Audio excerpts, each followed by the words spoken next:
An invisible cleaning girl, a cold, calculating CEO, and one unexpected moment. A spilled cup of coffee on an expensive white shirt. It should have ended everything. But instead, it opened the door to a life-changing journey. Why could a silly little dance after hours turn an entire corporation upside down? The answer is right here. She was just the cleaning lady, another nameless face in the sea of people who walked past her every day without a second glance. Her name was Jessica Miller, 25 years old. Night shift at Foster Industries, one of the city's largest corporations. Her job was quiet, invisible even, wiping away what others left behind. Half-empty coffee cups, forgotten papers, empty boardrooms that smelled faintly of leather and power. But that night, the silence broke. Through the cheap headphones tucked over her ears, an old pop song from the early 2000s played, bright, upbeat, a little nostalgic. Jessica smiled to herself. No one around, no bosses, no suits, just her and the music. She spun her mop like a dance partner. One turn, a playful sway of her hips, a grin spreading across her face, carefree, unfiltered, not on a Broadway stage, not in a dance studio, just the polished floors of a billion-dollar corporate office, a place where ambition echoes louder than laughter. But to Jessica, at that moment, this was her stage, her tiny rebellion, her piece of freedom. What she didn't know was that she wasn't alone. Upstairs, behind the mirrored glass of the executive boardroom, Nathan Walker stood still, watching.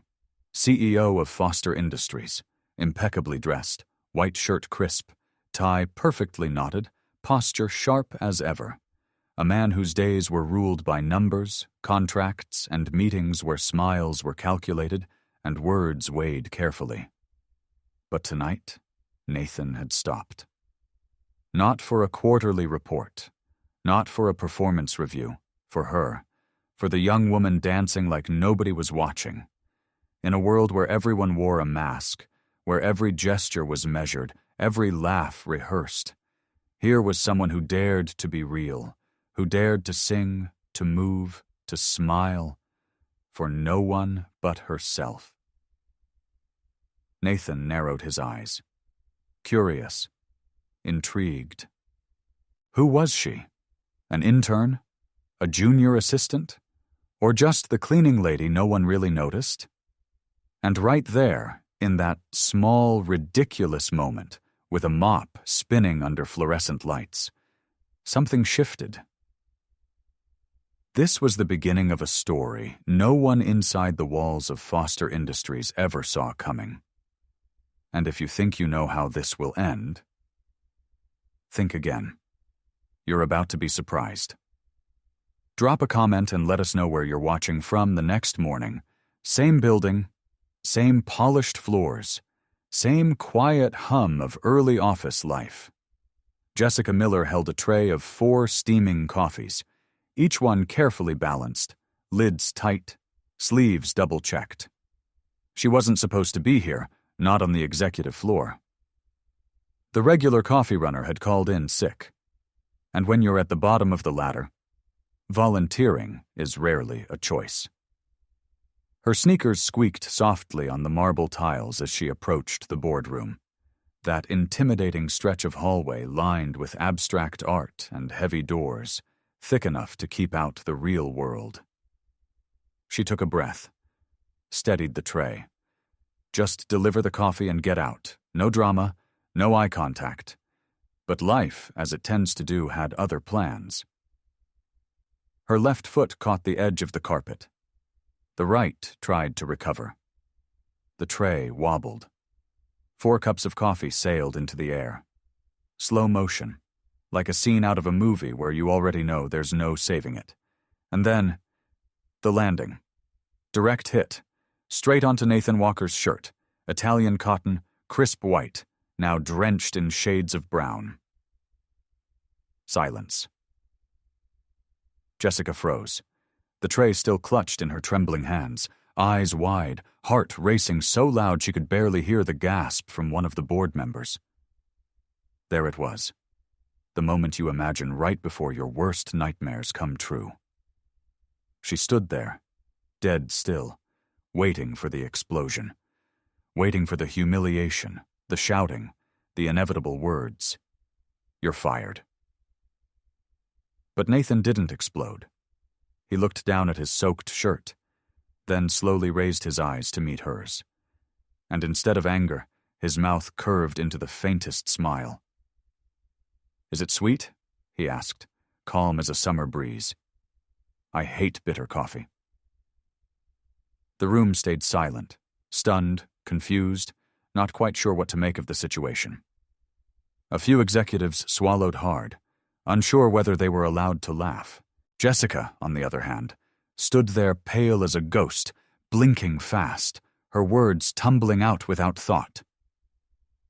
I am so sorry, sir. I didn't mean to.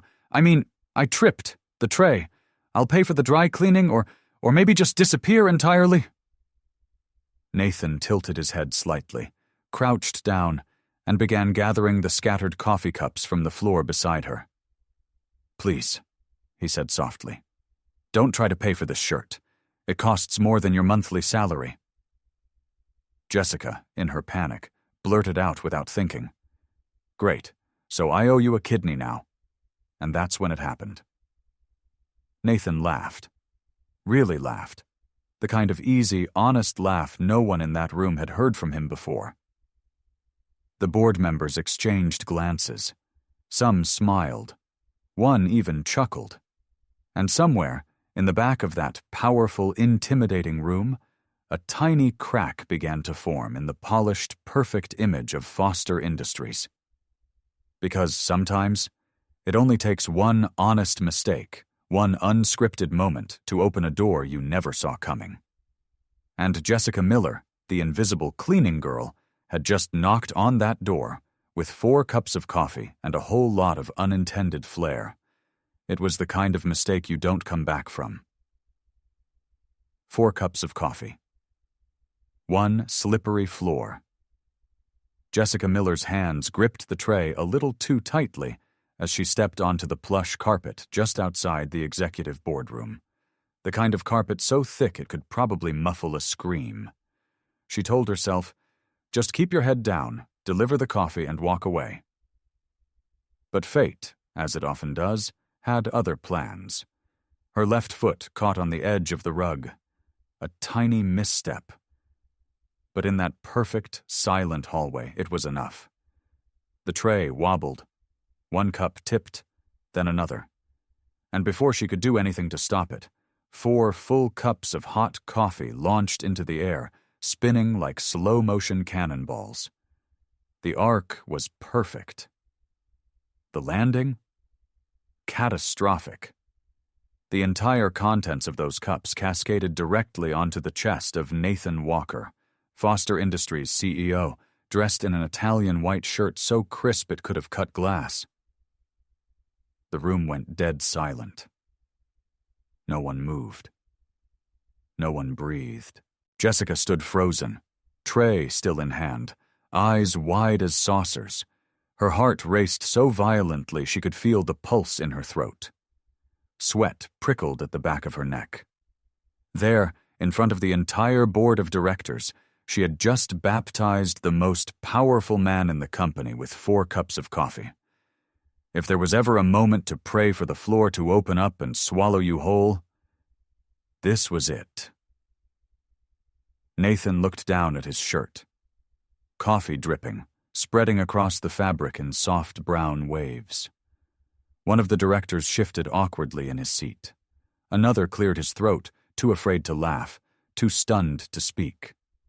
Jessica's hands shook so hard she nearly dropped the empty tray.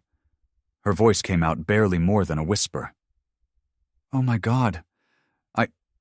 I am so sorry. I didn't mean to. I tripped, I swear. I'll clean it. I'll pay for the shirt. Or maybe I'll just, vanish."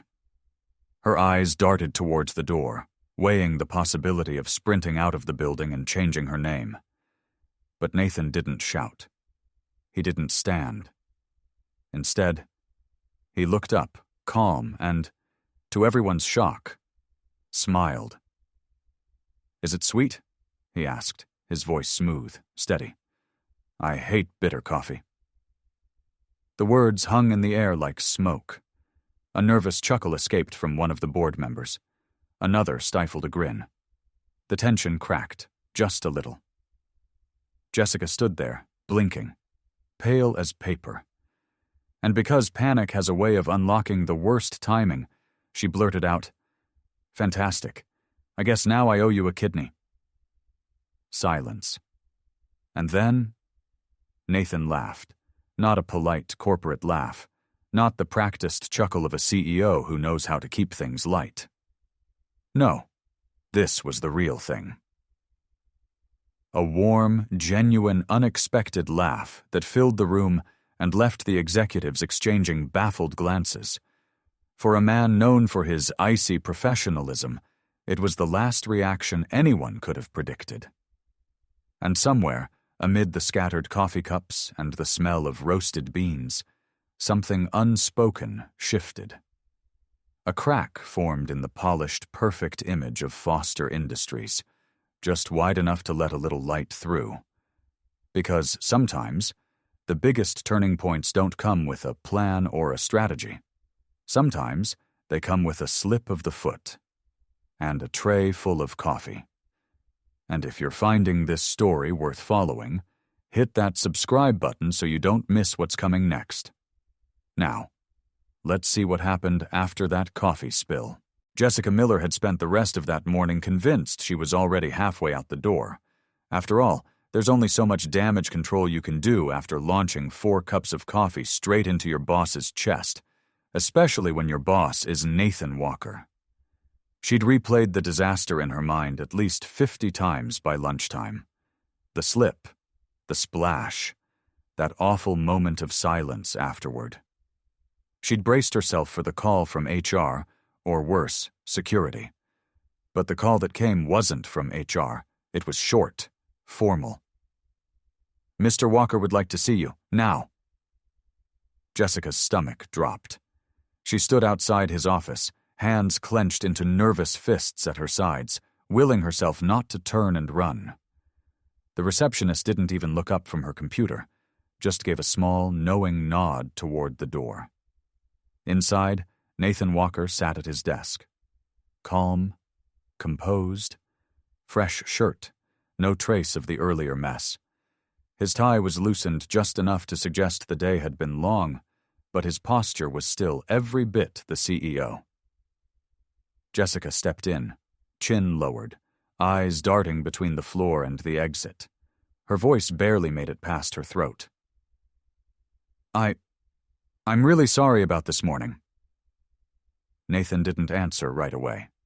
He closed the folder in front of him, set it aside, then leaned back slightly in his chair, studying her the way a man studies a puzzle piece that doesn't quite fit, but just might be important. "Tell me something," he said at last. "Do you always dance when you think no one's watching?" Jessica blinked, caught off guard. Sometimes?" He nodded slowly, almost to himself. Then, gesturing to the chair across from him. "Sit," she did, stiffly, as if the chair might snap shut beneath her. Nathan folded his hands together on the desk. "I'm not going to fire you," he said plainly. Jessica's mouth opened, then closed again, unsure how to respond. She'd come in prepared for punishment. This wasn't what she'd expected. "In fact," Nathan continued, "I'd like to offer you something." Now she just stared at him, waiting for the punchline. "I need a fresh set of eyes," he said. "Someone who isn't tangled up in the corporate language. Someone who can see what's really happening here, not what the reports are telling me." Jessica's eyebrows shot up. "Sir, I clean floors." Nathan smiled, but there was no mockery in it. "Exactly," he replied. "You walk these halls. You talk to the people no one else listens to, the guards, the front desk, customer service. You hear the things my executives never do, and I suspect you notice the things they've stopped seeing." Jessica swallowed hard, trying to process the words. "Wait, are you serious?" "Very." His tone was steady, measured. "I want you to spend the next few weeks observing, listening, asking questions. Tell me what's working and what's not." Jessica sat back, blinking like she wasn't sure which way was up. "No business degree," she reminded him quietly. "Good," Nathan replied. "No bias." The room fell into a thoughtful silence. Jessica glanced down at her hands, still fidgeting nervously in her lap. "What if I say something wrong?" she asked. Nathan's smile softened. "Then at least it'll be honest?" She stared at him a moment longer. The man sitting across from her didn't look like the ruthless CEO from the gossip in the break room. He looked tired, curious, and, for the first time, just a little human. Jessica exhaled slowly, the weight in her chest easing just a bit. "I guess I could give it a shot," Nathan nodded once. "Good. Welcome to the team, Miss Miller." And just like that, the girl who'd spilled coffee on the boss wasn't being shown the door. She was being invited inside, because sometimes the right question at the right time isn't, "What's your title?" or "Where's your degree?" Sometimes the right question is simply, "Why hasn't anyone asked the people who really know?" The day of the presentation had arrived, and Jessica Miller had never felt more out of place.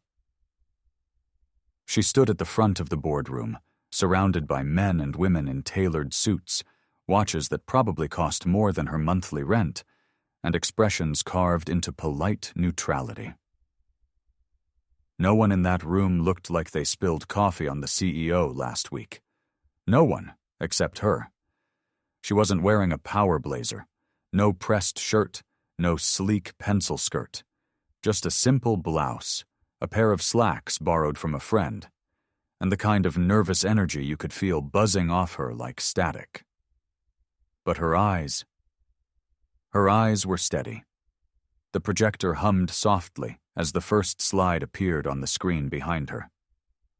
Not a pie chart, not a fancy graph, just a photo of a crumpled piece of office paper with a single sticky note slapped across it that read, "Please explain this process to me like I'm 5. A ripple of quiet amusement moved through the room.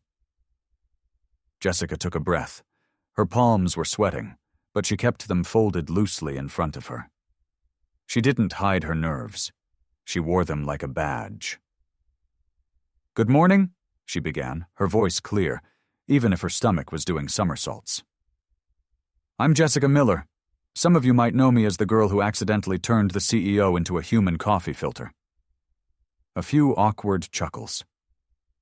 Nathan, seated at the back of the room, allowed himself the hint of a smile. Jessica pressed on. "I'm not here with a business degree. I didn't bring spreadsheets, but I did bring something that seems to be missing in this conversation." She clicked to the next slide. A photo of a front desk receptionist on the phone, looking exhausted. Another click. A security guard yawning through the night shift. A final click. 2 customer service reps quietly high-fiving each other after calming down an angry caller. "I spent the last 2 weeks doing what I do best," she said. "Listening." The room shifted. A few crossed arms slowly relaxed. "I talked to the people who actually know how this place runs. The ones who answer the phones, the ones who keep the doors open, the ones who hear the complaints before they ever hit your inboxes." She let that hang for a moment. "And you know what I found?" Jessica leaned forward slightly, eyes sweeping the room. "Processes so complicated that even the people following them don't really understand them. Communication so tangled it feels like you need a translator just to read an email." Pause. "If your internal messaging system needs a dictionary to understand, you might have a problem." This time, the chuckles were real. One of the directors shifted uncomfortably in his seat. Another smiled, despite himself. Jessica didn't flinch, She wasn't there to impress. She was there to tell the truth. I'm not here to insult anyone's intelligence. I'm here because sometimes, when you're standing too close to the problem, you stop seeing it. But the janitor walking these halls at midnight? The receptionist answering the same question 100 times a day? They see it. She pointed to the final slide. It read simply, ask, listen, fix. Silence. Not awkward, but thoughtful. The kind of silence that meant people were actually paying attention. And standing there, in her borrowed pants and plain blouse, no title behind her name, Jessica Miller held the room. Because courage doesn't always look like confidence. Sometimes it looks like a girl with shaking hands, who speaks up anyway. It started as a whisper. The janitor? In the executive meeting? She doesn't even have a business degree, but whispers have a way of growing teeth. By the end of the week, they weren't whispers anymore. They were accusations, quiet, polished, and dangerous, the kind that slip into the ears of board members and plant seeds of doubt. Nathan Walker had been CEO of Foster Industries for nearly a decade. He'd survived market crashes, corporate takeovers, and hostile negotiations that would have broken lesser men. But nothing spreads faster, or more viciously, than scandal wrapped in a story people want to believe. A cleaning woman, no formal credentials, sitting in meetings where even seasoned executives were afraid to speak up. It didn't fit the narrative, so the board did what boards do when their comfort is threatened. They called a private session. No assistants, no advisors, no press, just 12 chairs, arranged like judges on a tribunal, facing the man they'd once called a visionary. Nathan entered the room without hurry, without apology, his suit perfectly pressed, his expression unreadable. The door closed behind him with a soft thud that sounded louder than it should have. The chairman spoke first. "Nathan," he said, voice low, grave. "We have a situation." Nathan stood still, hands resting calmly on the back of the chair in front of him. He didn't sit. "It's the girl," the chairman continued, though he never once used her name. "Jessica Miller." The words felt like an accusation. The CFO, Ethan Walker, Nathan's older brother, leaned forward, elbows on the table, fingers laced together in that calculated way of his. His tone was colder than the air conditioning humming above their heads. "This arrangement with the cleaning staff? It's undermining your leadership, undermining the company." Nathan's eyes narrowed just slightly, but he said nothing. Another director chimed in, voice sharp as glass. "We've heard the talk. Investors are asking questions." The chairman didn't blink. "For the good of Foster Industries, for the good of your own reputation, we're asking you to put an end to this." Nathan held their gaze, quiet, waiting. The chairman delivered the final blow without flinching. "Either you cut ties with her, or you step down as CEO." There it was, the line drawn. The choice made brutally clear. Nathan's jaw tightened. Not in anger, but in that subtle way a man does when he's weighing the cost of a fight he didn't ask for, but knows he won't walk away from. Through the tall windows behind the board, he could see the edge of the operations floor. There, at her little desk tucked near the corner, sat Jessica. Head bent, scribbling notes, completely unaware that a roomful of men in suits had just put her name on the altar. Nathan looked at her for a moment. The nervous way she chewed the end of her pen. The slight tilt of her head when she listened. The same woman who'd had the nerve to spill coffee on him.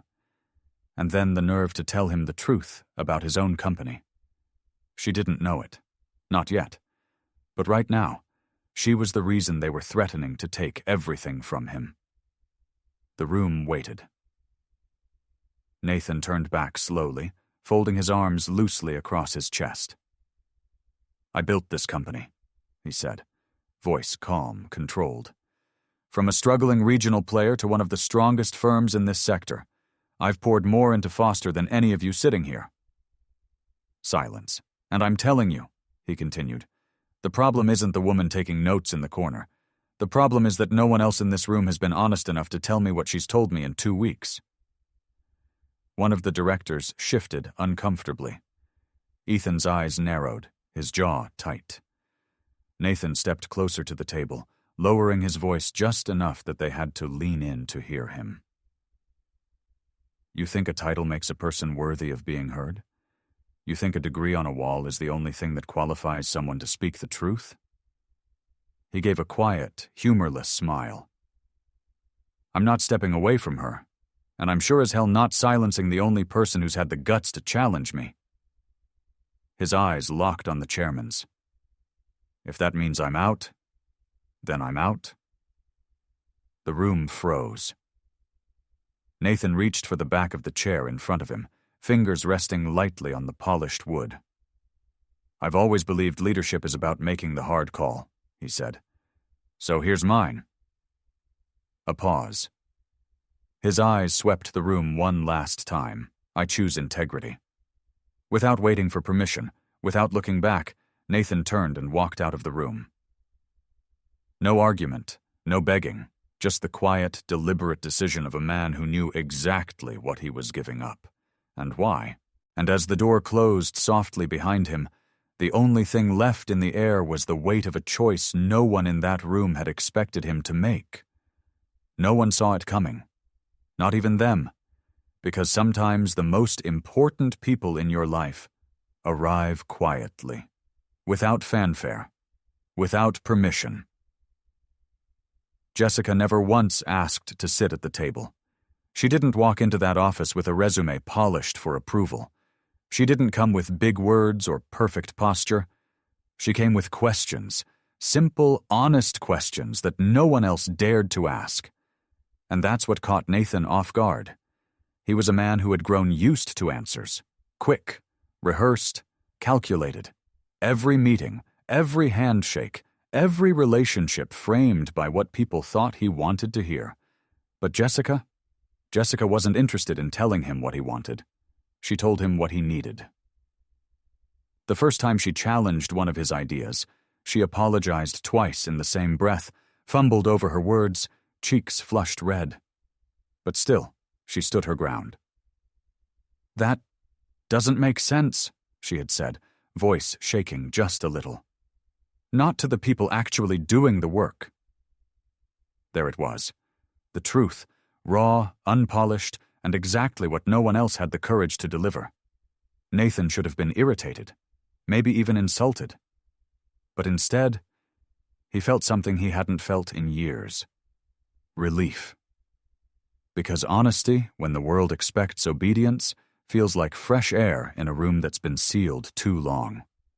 From that moment on, their conversations shifted. Less about hierarchy, more about what was real. It wasn't about boardroom strategies or bottom lines. It was about why things were broken, and why no one seemed willing to admit it. Nathan listened. Carefully.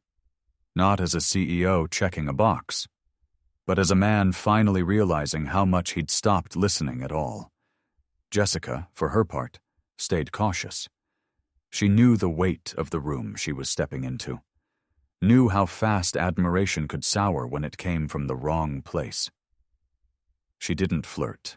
She didn't play the part of the grateful underdog. Instead, she brought questions, and she brought herself. Wholehearted, clumsy at times, brave always. They started meeting regularly, at first about work, but soon about more. It was Jessica who first broke the professional distance. One evening, long after the office had emptied out, she looked up from a stack of notes and asked softly, "Do you ever get lonely up here?" Nathan didn't answer right away. He leaned back in his chair, stared out at the skyline where the city lights blinked like quiet witnesses. When he spoke, his voice dropped lower, gentler. "More than I like to admit." There was no pity in her eyes when she nodded. Just understanding. Because if anyone knew about loneliness, about being invisible while the world kept spinning, it was her. And Nathan? He began to realize that in a room full of people paid to agree with him, it was the janitor who made him feel human again. It was in the small moments where their bond grew roots. The way Jessica would bring him the worst cafeteria coffee on purpose, just to see if he'd finally complain. The way Nathan would sit through her honest critiques, no matter how uncomfortable they made him feel, and then actually ask for more. It wasn't romance, not then. It was respect. It was trust. It was the rare safety of being able to show up exactly as you are, with no need to impress, no need to perform. She never saw him as the CEO. And maybe for the first time in his life, he didn't want her to. What they had wasn't built on power. It wasn't built on charm. It was built on something quieter, the courage to listen, the bravery to tell the truth, and the simple, undeniable grace of being seen. There are many ways to ruin a corporate presentation. Forgetting your talking points, speaking too fast, freezing in front of the crowd, or, if you're Jessica Miller, showing up with the wrong flash drive.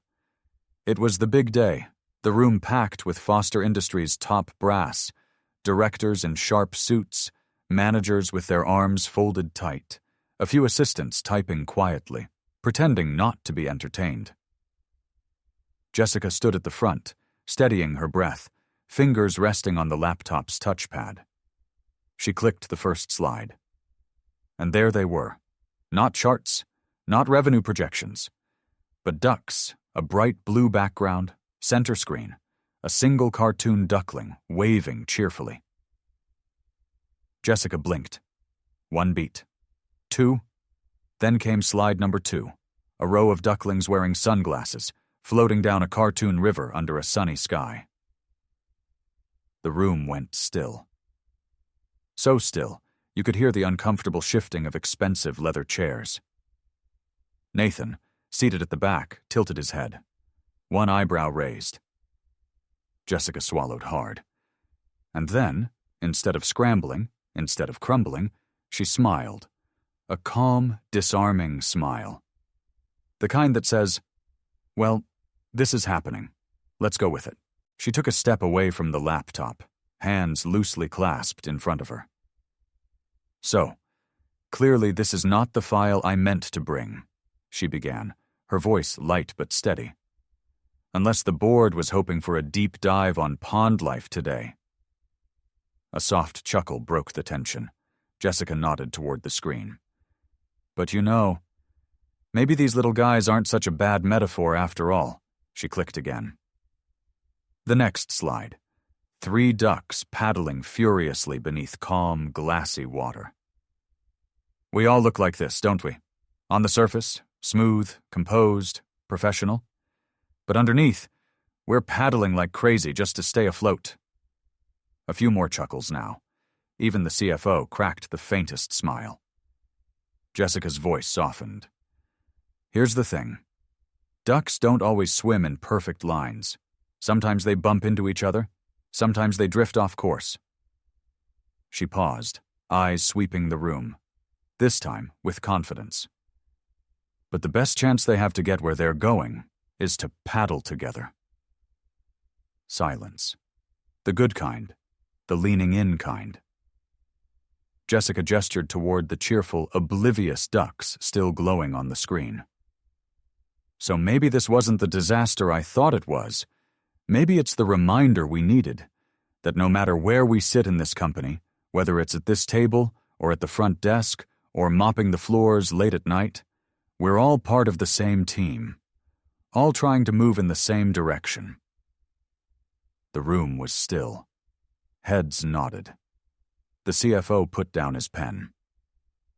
Nathan watched her from the back of the room, arms crossed, not out of skepticism, but in the quiet admiration of a man who knew he'd just witnessed something rare.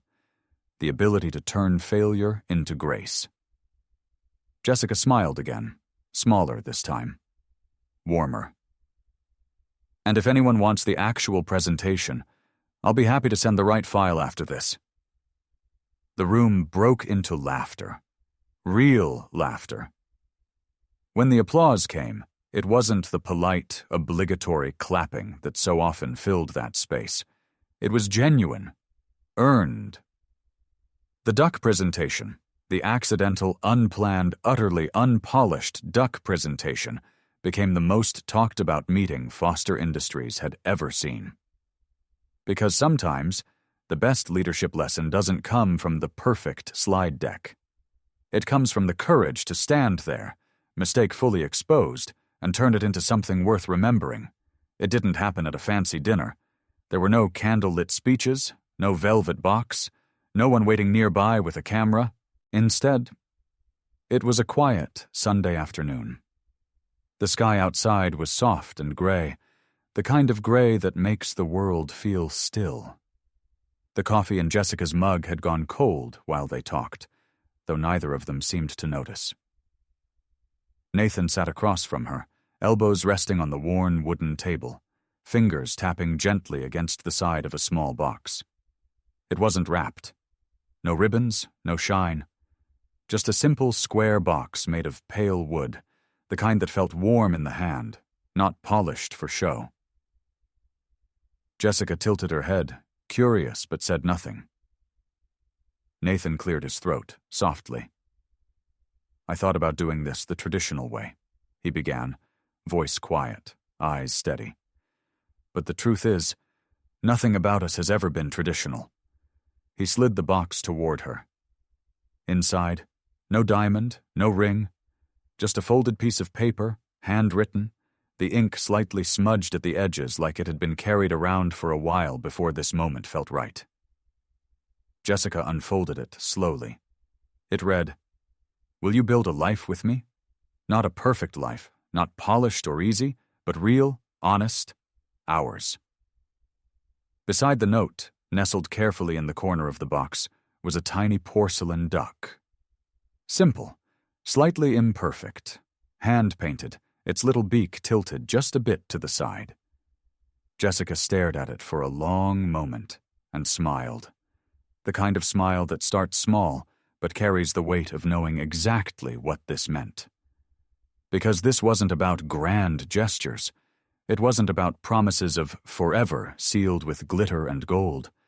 It was about the mornings when the coffee would burn, the nights when words would be sharp and patience would run thin, the hard conversations, the mistakes, the awkward laughter after the fights. It was about choosing each other anyway. Jessica looked up, eyes bright but calm. "No perfect life?" she asked, raising an eyebrow. Nathan gave a soft smile. "Not a chance." She reached across the table, covering his hand with hers. "Good," she whispered. "Perfect sounds exhausting." And just like that, no music, no spotlight, they stepped into the next chapter. Not because everything was easy, but because they knew it wouldn't be. And still, they were ready, because sometimes the most beautiful promises don't need diamonds, just a tiny duck and the courage to show up every day exactly as you are. At the end of the day, Jessica didn't have the right degree. She didn't come from the right schools. She didn't wear the polished suits or know the corporate lingo. But what she had was something most people forget to bring into the room. Honesty, courage, the heart to stand up and say, "This isn't working, and here's why." And sometimes, that's enough to change everything. So let me ask you, have you ever had a moment like that? A mistake that turned into an unexpected opportunity? A time when just being yourself, fully, honestly, opened a door you didn't expect? We'd love to hear what you think. On a scale from 1 to 10, how would you rate this story? Go ahead, drop your number in the comments below. And if you'd like, tell us why you chose that score. Which moment touched you the most? Was there a part that made you smile, reflect, maybe even brought a tear to your eye? Your thoughts and feedback truly inspire us to keep sharing more meaningful stories like this one. And if this story spoke to your heart, please hit like, subscribe, and don't forget to ring the notification bell so you won't miss the next one. Thank you so much for watching all the way to the end. See you in the next story.